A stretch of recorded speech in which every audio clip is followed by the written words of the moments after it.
Taxi! Where to, mate? Hello, mate. 55 Tufton Street, please. 55 Tufton Street, SW1. Yep, I know it well. Hop in, sir. This is A Nation of Taxpayers, a weekly podcast from the Taxpayers Alliance. It's a local election results 2025 special. On this particular episode of the Taxpayers Alliance podcast, there's a lot of stuff to talk about. In the studio with me this week, we have Will Yarwood from the Taxpayers Alliance. Hello, Will. Hello, Duncan. Good to be back on the show. Otherwise known as our favourite angry young man. So it's good to have you here. And we welcome for the first time Henry Hill, Deputy Editor of Conservative Home. Welcome, Henry. Hello. Good to see you. Thank you. Now, ton of stuff to talk about as always.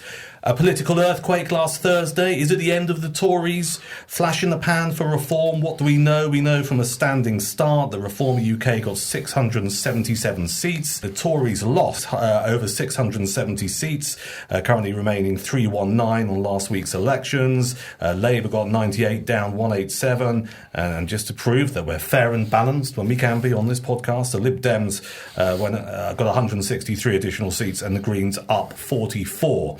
And just for context, for maybe some overseas listeners, over 1,600 seats were up for grabs in 23 councils. There are 6 mayoral elections and there was a by-election in Runcorn and Helsby. I think we can all agree it was a bit of a sparkling success for Reform UK. I've been saying to people, I think they probably did better than they thought they would. Henry, what would you say? They certainly did, at least if their expectations were informed by the pollsters that I was talking to the day before. The general view there was that Reform's best council prospects were actually the ones that got shunted into next year by the conversion to unitaries. And one very senior pollster I talked to said that really, on Thursday, they thought Reform's best chance was Doncaster District Council.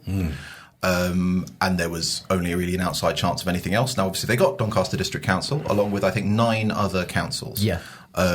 So it was an absolute blowout for them. In Kent, I think they went from, I can't remember the exact total they got in Kent, but I know the Conservatives went from something in the region of 57 councillors to 5 in one go. Yeah. So an absolute earthquake for them, about as good an election as they could possibly have hoped for. I was struck as well by the diversity, if you like, geographically of where Reform took the councils. I mean, you've got in the northwest, you've got Lancashire. In the northeast, you've got Durham.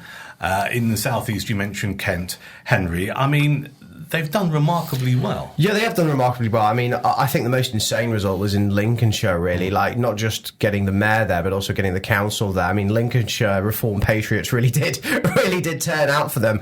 But it's showing that in large sections of the country, even though maybe in the past they've not been willing to vote for the Tories, they are willing to vote for Reform. But the problem with Reform that they now have is they're no longer the little kids on the block anymore. They're no longer the new boys. They are in charge of 10 councils, quite significant councils. They've got large mayoralties, and they're going to have to start actually delivering and actually producing some level of policy, which at the moment Reform has very little of and has very little track record of actually delivering because they've never had to.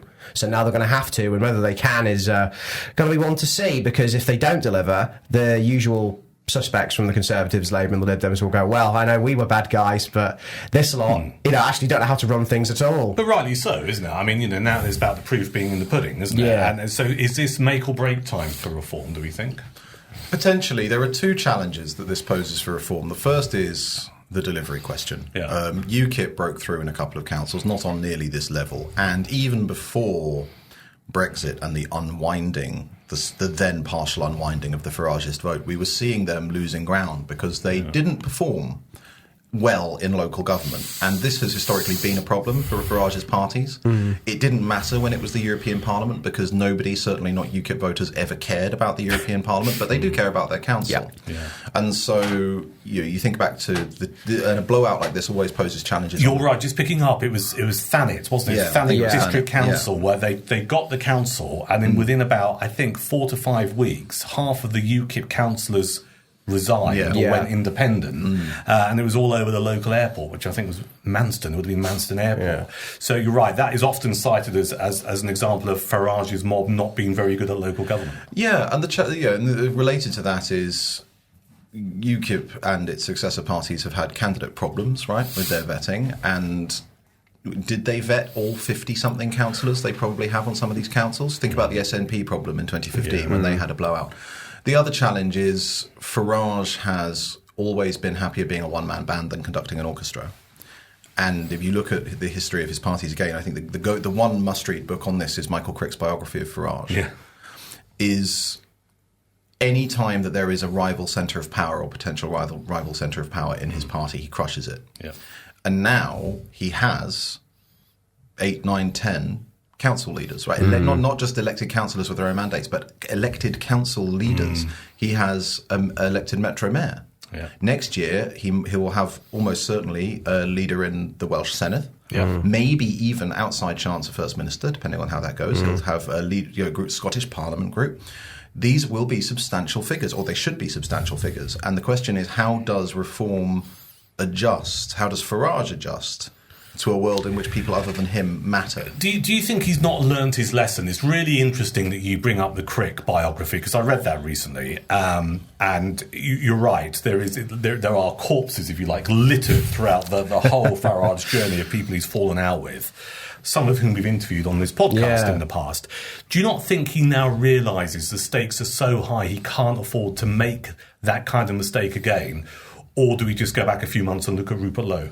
Well, look at Rupert Low, look at Ben Habib, right? Yeah. The conduct, it's sort of slightly arcane, but the row that started Ben Habib's fallout was that Reform UK negotiated a deal with the TUV in Northern Ireland, a full cross-party pact. The TUV had Reform's logo on their literature, and then Nigel Farage completely ignored it in North Antrim to endorse his mate Ian Paisley Jr. And then, of course, Ian Paisley lost his seat to the now TUV MP Jim Allister. So it's that discipline, right? And the other one is equally important, fiscal discipline. The Conservative Party has the foundation, right? It's the one. If I had to give you one reason why there will be a Conservative party in 10 years' time, it's because the Conservative Party Foundation has over £10 million, and it can only give £1 million a year to something called the Conservative Party. Right. So there will be a Conservative Party to receive that £1 million. Reform and the Brexit Party have had tens of millions of pounds in donations over the past few years. They're all gone. Last year, I think its its returns to the Electoral Commission had £8.7 million in quote-unquote other spending. So again, is he prepared to have actual financial trustees? Is he prepared to have someone actually policing Reform's books, making sure that money is spent wisely?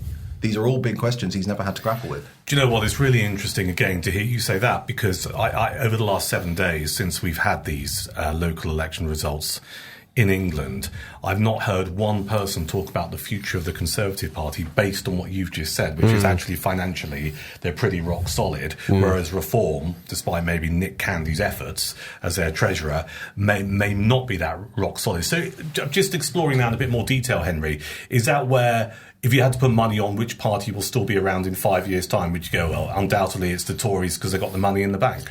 Well, I mean, actually, the funny thing is the Tory party's finances are in a really dire state, really, because the foundation can only give £1 million a year, right? And so we did a look at Conservative Home, had a look at the party's books, and it's not obvious how much cash CCHQ, the active bit, actually has in the bank.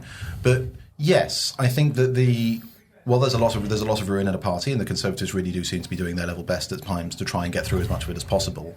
There are basic structural factors that mean that the Conservative Party has a lot of resilience. Whereas because Reform UK is not yet an institution, that means that it is entirely dependent on Farage and on Farage's capacity to allow it to grow into an institution, something he has never allowed any of his previous parties to do. I think that's fair comment. And actually, I find Lincolnshire really interesting, because now you've got Dame Andrea Jenkins as the Mayor of Greater Lincolnshire. You've got a Reform MP, Boston and Skegness, in the form of Richard Tice, and you got the council. That is actually quite a formidable power base in Lincolnshire. Yeah, it's really quite formidable. But the question is, can Farage allow all these personalities? Yeah. I mean, Andrew Jenkins is a hell of a personality, to put it lightly. Whether he's going to be able to control her, whether she's going to be able to sort of toe the party line is going to be interesting. Whether this new MP in Runcorn and Helsby is going to be able to toe the line as well. I mean, in the past she's flip-flopped on a variety of issues. Yeah, so this is Sarah Poitrin. isn't Sarah it? Potion, yeah, she's flip-flopped on a variety of issues. She won by 6 votes. I mean, I didn't quite expect that because I've got family in Runcorn and Helsby, actually, and I sort of know the area decently well. And I know it's sort of like a bit of a Labour rotten borough, really, where, you know, Labour's never really lost there. And I thought Labour would squeak it by, you know, maybe a few hundred votes or whatever, but Reform squeaked it by 6, which I think is it's like a historic by-election squeaking win, I think, isn't it? I think that's the lowest margin of votes that somebody's won in a by-election over the last century or something like that. I think it's the Conservatives in the 20s won by 4. Conservatives It might have been the 1880s. So basically, in the last century and the last century. Obviously, the Reform people are obviously adulated and thrilled by this, and they're on the airwaves talking themselves up. The lobby media has sort of started talking about Reform as a serious, you know, party now. But the issue I have with Reform, specifically being at the TPA, is you talk about fiscal discipline inside the party, specifically about their own finances. What about fiscal discipline in regard to their actual economic policy? Like, how come on the one hand you say that you're a low tax, low spend party, and then spend your entire time over the last few months talking about winter fuel payment cuts and then nationalising steel? Yeah. You know, how on earth are you actually going to carve out some of the areas in local government that need sorting out when you actually don't know how local government works at all? I mean, they talk about launching legal challenges to block migrant hotels and so on and so forth, but that's not going to do anything. And also, do they recognise that local council spending, like 80% of it, is on social care? Do they realise how much money they've actually got to work with? So I do feel for some of these Reform councillors and leaders a little bit, because they've got all this energy and all this momentum to try and go and do stuff, and then sort of the reality of politics and local government's going to hit them in the face, and it's going to hurt and it's going to sting. And if they end up not delivering things in, say, 6 months to a year's time, you know, is that going to be a sign that Reform doesn't know what it's doing? But that's the rub, isn't it? I think on 2 levels. So I think on a local level, let's say you're living in Lancashire, and if you're old enough to remember the Beatles song A Day in a Life, let's talk about potholes. You know, if the potholes aren't filled inside the next 12 months in Lancashire, and you voted Reform because Reform are like, we're going to sort out the potholes, you know, from a local level, your average run-of-the-mill voter might just go, well, they're not delivering. So surely that is a challenge on one level. But then on a national level, surely Reform are going to have to really define what they're about going forward, because in the South, if you like, people who are hacked up with the Tories, who might have voted Reform locally and potentially nationally going forward, might do that because they see it as, Nigel's a bit of an old Thatcherite, it's about low tax, low spend, etc., smaller state. However, in the red wall seats, as we call them, you know, he's been up there, he's been to places in the northeast and the northwest, as you rightly say, talking about nationalisation, and talking about more government, more state spending. So, Henry, is that the challenge that's coming down the tracks? They have to actually, at some point, really decide what they're about and not say to different audiences what they want to hear. Well, I mean, neither of the 2 major parties seems to have reached that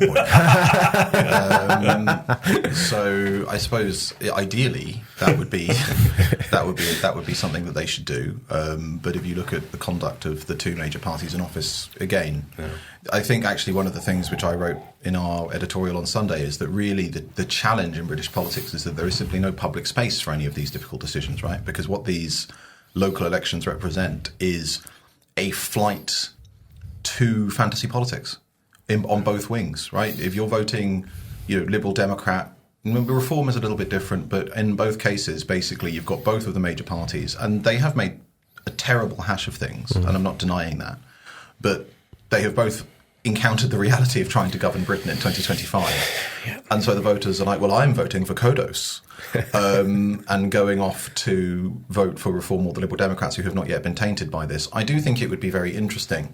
One, you know, you're right, entirely right about the amount of local government spending that is controlled by, effectively set by Westminster. I think the County Councils network estimates about 70% is either children's services or social care. Yeah, that's right. Yeah. And that will be fascinating.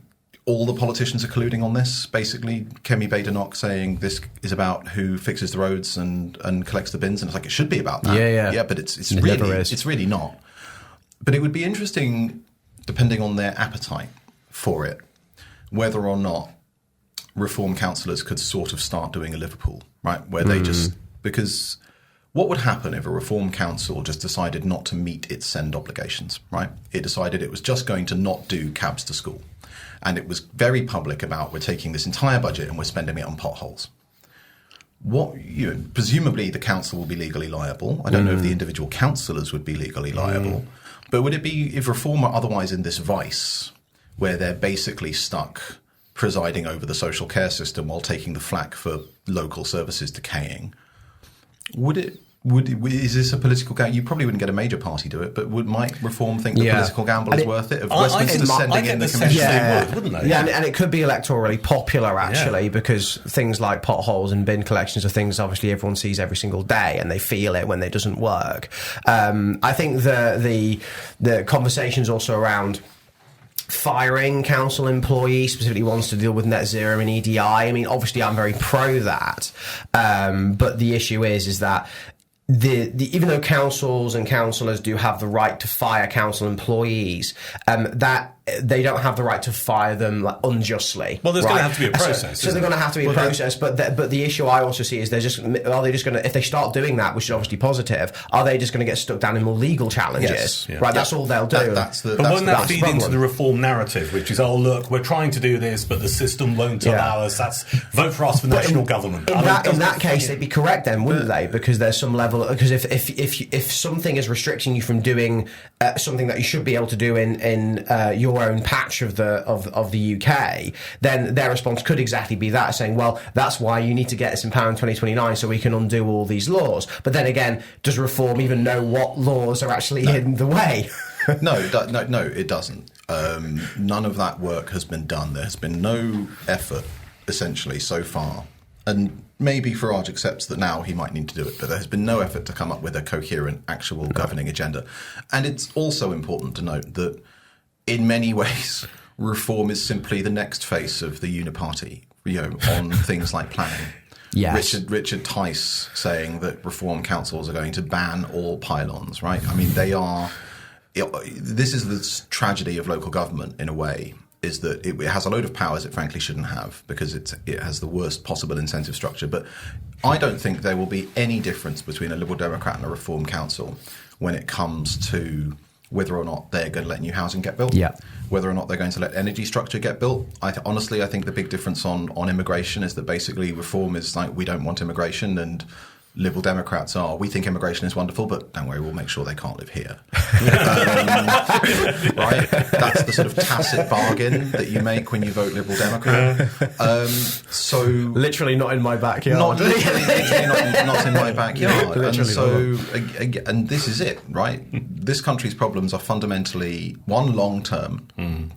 Our economy really stopped working even before the crash, right? If you go back and read literature from the crash and you read all that stuff which we've now forgotten about, how we were effectively simulating prosperity with cheap credit, cheap mortgages, we're in about the longest, more effective plateau in things like productivity, per capita GDP, real wages since the Industrial Revolution.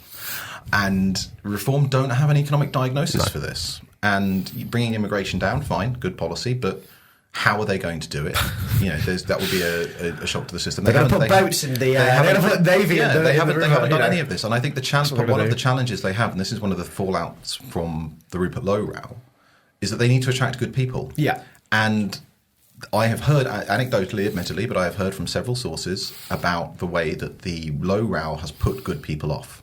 Because what's the point of giving up? Because you do give up a lot to go into politics now. Well, I love criticising politicians, we all do, but fundamentally you give up your privacy, you probably take a pay cut if you're any good. Yeah. Why would you do all that to go into reform and then just end up another tall poppy that gets cut down by Nigel? That's, I think, the real problem. Especially with Rupert after he submitted over 900 parliamentary questions, loads of FOIs. He had single-handedly done 46% of all of the work of their MPs when he was expelled from the party. He is remarkable. We had him in as a podcast guest a few months ago, before he left Reform. And I urge people listening to what we're doing now to go back through our archives and listen to it, because you can just hear this man's brain whirring into action, and it is staggering. I'm just aware of the time for this particular episode, and we haven't really scratch the surface regarding the Conservatives. Yeah. And I'm keen to do that. So thank you, Henry, for your thoughts on reform. Sorry, Duncan. Do you mind if I just have one more question about reform specifically? Because I'm interested in the NIMBY-YIMBY stuff as well. Do you not think the issue with reform specifically, because the reason they've parroted NIMBY lines, which we've heard from the Lib Dems, Tories, Greens, is because actually they have a lot of the same voter base of them, which is basically old, sort of relatively well-off people in local areas who just don't like new things being built and don't like the noise, and therefore they have to cave to that audience because they're the only audience that's really going to vote for them, because they're not really getting the young professional vote. They're not really getting people like me and you who would naturally want, more house building. Is reform just, another siphon in which, the NIMBY vote can go to if you just don't like immigration, basically? Yeah, I mean, this is what I was saying about the incentive structure for local government, because fundamentally who is the local government electorate is frankly, about 30% of people who already live in an area. Yeah. People who would be able to live in an area, if you built the new housing, don't get to vote. And so every party ends up with this awful incentive structure. But the question is whether or not reform, at least the best elements of Labour and the Conservative Party realise this is a problem. And therefore they talk about addressing it at the national level. But I think Richard Tice, for example, genuinely just believes all this nonsense about not building pylons. And I think that's the danger. Let's talk about the Conservatives for the final 10 minutes. I mean, even this morning when I was coming in on the train, I was looking at the Independent website, and there was a piece by David Maddox saying that he's been told there are various Conservative MPs now agitating for Kemi Badenoch to be replaced off the back of last week's local elections. I take the view that this would just be remarkably foolish and would just give out the message that if you replaced your leader now in less than a year than she's been in the actual role, it just suggests further incompetence, and you can't be suggested to run the country ever again as a realistic option. What's your thoughts on this, Henry? I think she probably does need to go, but I don't think she could go yet. I think the main question is the practicalities. The challenge... But do you see my point about the incompetence view? Yes. The electorate will just go, like Brenda from Bristol, when it's another general election. Not again. You can't get rid of it now. That is an issue. And the Conservative Party, I think, has a structural problem with the fact that they have made it... The more you make a habit of changing the leader, the less stable your leadership is, right? It's a bit like Rome. Once any general worked out that he could be emperor, an awful lot of them ended up being declared so by their legions. The challenge... It is less serious to do it for a leader of the opposition than a prime minister, it has to be said. But the basic problem is, and I think that the starting position is just looking at Kemi's leadership. And the challenge there is this. It's not all her fault. The party is very divided. It governed quite badly over 14 years. There's no appetite for examining why. But she has also made things worse for herself. Her leadership pitch was essentially explicitly, elect me leader, and then we will do all the intellectual work of figuring out what went wrong and what to do next afterwards. Yeah. Now, that's already slightly baffling. Yeah. How can you... She's been in Parliament since 2017. She was a minister in the last government. How can you have no diagnosis of what the problem was? But it also means, and it invalidates any comparison to Margaret Thatcher, who, of course, was very much elected on a diagnosis. But it also means that her day-to-day ability to do the job is much more load-bearing than it would be for somebody who had been elected with a mandate to do some kind of ideological change. Yeah. And that is simply not very good. She is, except on when the subject is trans, she's not particularly compelling in the chamber. She doesn't like doing the media. She seems to have finally accepted that she probably should do the media. But, you read Tim Shipman's account on Sunday, and she was doom-scrolling on her phone and not doing any media. We were talking about that. And it was Jenrick taking the heat on TV. Jenrick taking the heat on TV. And I think that the challenge for her is that for a lot of MPs, they backed her to stop Jenrick because they didn't like his diagnosis, but they didn't have any other one. And the more that she ends up gravitating towards Jenrick's positions on issues such as the ECHR, the more that she reduces the gap in the choice for those MPs between her and Jenrick is, do you want the real Robert Jenrick, who can do television, or do you want Kemi Badenoch, who's basically just a version of him that's an introvert? And that is a real problem. And the other challenge is, of course, that there's no trajectory. No. Right? If things were improving, if there were a reason to at least think things would improve, then you can say, batten down the hatches, we'll see it through. Yeah. But with this, the Conservatives lost 2/3 of the councillors they were defending yesterday. Right? Next year, the baseline is 1,400 Conservative councillors from the 2022 elections, plus however many were in the elections that got rolled over to this year, plus the Scottish Parliament, plus the Welsh Assembly. Losing 2/3 of that would be catastrophic. Yeah. And it's annihilation. You basically have no Conservative you Party. then have no infantry, Yeah. right? Like the membership is shrinking. Your councillors and elected representatives in current British politics are your troops. Yeah. And you're losing all of them. And yet, what's her policy review? Her policy review, as I understand the timetable, the policy review is simply that it will complete phase 1 in time for party conference in October.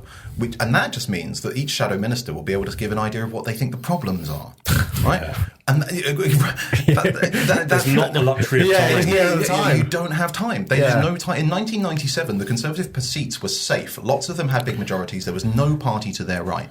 Now, probably with the exception of seats with a large Hindu vote, if we're honest, the Conservative Party doesn't seem to have any safe seats, and it's being pulled in every direction. Electing at this leisurely a timetable was, I think, a fundamental strategic mistake. Do you think she knows this? I don't know.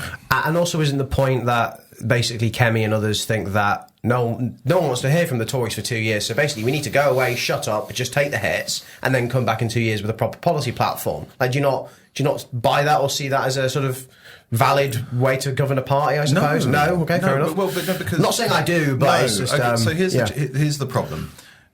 Labour have enough MPs that they could actually have a very diverting three-way civil war without involving us at all. Right, you have the front bench, you have the Labour Growth Group, you have the Comfort Blanket Group, or whatever it ends up being called, maybe even a fourth one, and then you have reform. Yeah. So, I work for Conservative Home, which means I have to, find reasons to write about the Conservative Party.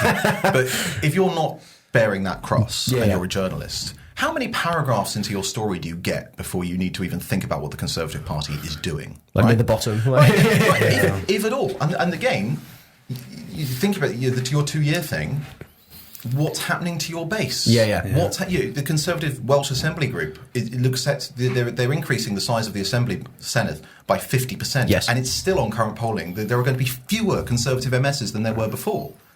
All of these councils. What happens if 55 councillors to 5 means that most of there are 6 MPs, I think, in that county, most of whom have majorities of about 5,000 or less.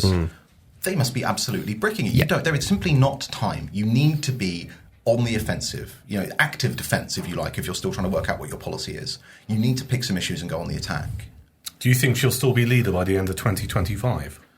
My estimate for when this leadership will come off the rails is a window between November this year, which is her 1 year anniversary, and the aftermath of the local elections next May, which may, from the party's perspective, be too late. But if there's been no arrest in the current rate of decline, then why would you stick? Why would you stick with the plan? Especially because the line from the leadership is stick with the plan, but there isn't currently a plan to stick with. Right? The other day, Kemi was on Radio 4, and Amal Rahan pressed her on.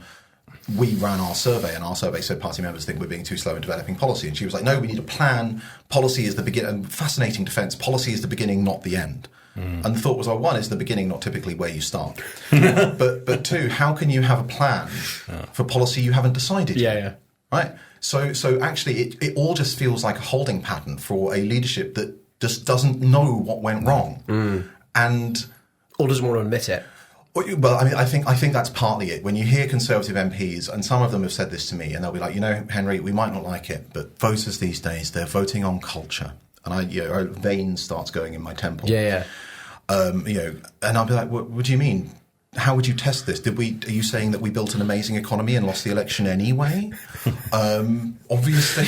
Another one said, why do people move to London and then stop voting Conservative? And it's like, well, why do people move to the highest cost bits of the country and then end up paying vast amounts of tax and getting no public services back? And then why do they not vote for the party in government? None of these are mysteries. But the real challenge for the party, and especially, frankly, for the non-generic wing, the One Nation wing, is that they spent the last 14 years getting most of what they wanted, with the exception of Brexit. Immigration went as high as business wanted. Yeah, that's true. Tax kept climbing, right? Public spending kept climbing for the most part after austerity.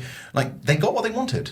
And this is the real challenge, is that the current settlement, on which both of the major parties agree, is not working. It is fundamentally broken, and neither of the major parties can admit it. And until they can, and that's going to be very painful and mean admitting a lot of mistakes, they are going to keep losing ground. All right. Final question related to this before we wrap it up for this week. And Henry, thank you for coming in, because it's brilliant to hear your thoughts and your analysis so far. We've mentioned Robert Jenrick a couple of times so far. There's a rumour circulating that there were to be another leadership battle. James Cleverly would have another tilted or whatever. Aside from those two names, are there any other rising stars, do you think, coming through? I heard an interview the other day, I was watching the clips of Katie Lamb, when she was in the chamber talking about the grooming gangs. Now, I did a bit of research on Katie Lamb, who I found quite interesting. I think she's one to watch. But, I mean, aside from the names that I've just mentioned, is anyone else coming through the ranks, do we think? Well, she's good, but she's still quite junior. Yeah. Same with Jack Rankin. He's great, but he's still quite junior, and a lot of those people will fall in line behind somebody like Jenrick or Cleverly eventually. I think it probably would be a Cleverly Jenrick face-off, and you might have one or two people coming out of the cracks, maybe another Tugan Hot run or whatever it might be, but that wouldn't last long. But even then, like, I'm still sceptical about the idea that, although I understand Jenrick is better on TV and he has a more sort of coherent policy plan and sort of does at least feel like he knows what went wrong in the last government, mainly because he's had some sort of Damascus conversion to being a right-wing Tory rather than being the sort of Cameronite wet that he once was. I think Robert Generic, they used to call him back in the olden days. I still have a feeling that I don't think that even he would be able to turn the tide for the Conservative Party, because sure, he'd be able to outflank reform, but even then, you know, people would see him as doing a Nigel Farage tribute act rather than just being himself. Farage, right? And that was the argument against him originally, really. But I'm still not sure, James, putting Jenrick in charge of the Tories, that they'd win in 2029. They'd probably do maybe a little bit better, but I still don't think they'd win. And then within the space of 5 years, you've gotten rid of Kemi and you've gotten rid of Jenrick, and then the One Nation Tories start flocking around and go, that's what happens when you put right-wingers in charge of the Conservative Party, guys. Now we need to get back to basics and get back to Cameroon conservatism, right? And then they'll just revert back to what they were in the mid-2000s, early 2010s, and you'll just get the Liberal Democrats in blue again. Basically, that's my concern, is that if you get rid of two right-wing leaders within the space of 5 years, the One Nation party of the wing will consolidate and go, that's why we need to get back to the centre ground, which doesn't exist, and we need to get back to sensible Conservative policies like increasing foreign aid and immigration. But yeah, that's a concern of mine, which I can see happening in a few years' time. I mean, I have a slightly higher opinion of Robert Jenrick than most people who seem to write about him. I think, one, it's not implausible for someone to be genuinely radicalised by the Home Office, but I think the one thing that really speaks to his actual political character is that when he was Housing Minister, because he was given what was probably, for a leadership hopeful, the single most toxic brief in Conservative politics, and he genuinely tried as hard as he could to get that bill passed until Boris Johnson sacked him for his trouble. And I think that says something important about where he is. And I have a lot of criticism of Robert's policy positions. I think he doesn't talk enough about economics. Yes. But he has most of the better and younger advisors and most of the donors. I think there is a thing with the Conservative Party where, however much you value internal democracy, if there is one candidate out of the final two whom all of your donors prefer, and indeed to whom they will continue to donate instead of the party if they lose, that candidate should probably win. Right. And so can he, I think he could stabilise it at least. Okay. And thinking it through, you only actually need, and there's obviously none of this is guaranteed, but a 1% swing to the Tories, given the marginal seat majorities in this parliament, a 1% swing from Lab to the Tories at the next election would deliver them 50 seats. A 2% swing would deliver another 50. And if you've got Robert, one of the important things for the future of the party is that, do you want Robert or Kemi overseeing candidate selections? Because if the party does stabilise, then those are Conservative MPs who will probably be Conservative MPs for a decade or more. Second, if you do gain 100 seats in 2029, I don't think the next election's win all for the Tories at all. No. But if you gain 100 seats, you might get another go, right? Neil Kinnock. Yeah, Jeremy might stay. Yeah, okay. And to sort of circle back finally to your original question about, I honestly think that if Kemi goes in the next 18 months, it will probably end up being a Jenrick coronation, right? Because the argument will be, for the reasons you outlined at the beginning, we can't have another bloodletting row.